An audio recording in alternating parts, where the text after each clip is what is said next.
मुंबई गोवा मार्गावरच्या भोसते घाटातील तीव्र वळण, अरुंद रस्ता आणि वाढती वाहतूक यामुळे घाटात अपघातांचं प्रमाण वाढलंय।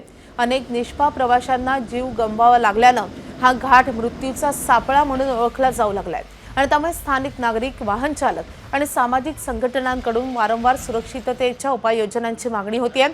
या पार्श्वभूमीवर राष्ट्रीय महामार्ग विभागानं घाटातील सर्वाधिक धोकादायक भागाचं रुंदीकरण करण्याचा निर्णय घेतलाय। केवळ 500 मीटरच्या या कामासाठी 55 कोटी रुपयांचा खर्च अपेक्षित आहे आणि त्यामुळे हा प्रकल्प विशेष महत्त्वाचा मानला जातोय। मुंबई गोवा महामार्गावरच्या खेडमध्ये असलेल्या भोसते घाटामध्ये वारंवार अपघात होतात आणि याच अपघातांची संख्या कमी करण्यासाठी राष्ट्रीय महामार्ग विभागाकडून आता एक नवीन उपाययोजना केली जाते आहे।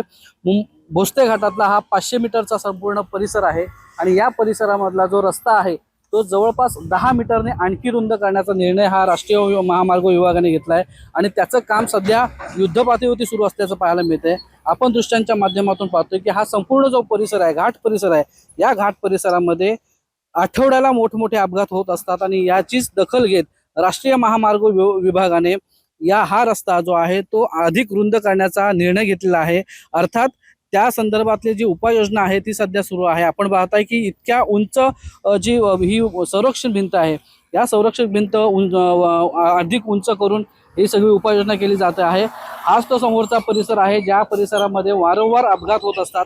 विशेष करून ज्या मालवाहू मोठ्या गाड्या येतात, कंटेनर येतात, हे सातत्याने या समोरच्या वळणावरती अपघातग्रस्त होत असल्याचं चित्र हे वारंवार समोर आलेलं आहे आणि यावरतीच उपाययोजना म्हणून किंवा या घाटात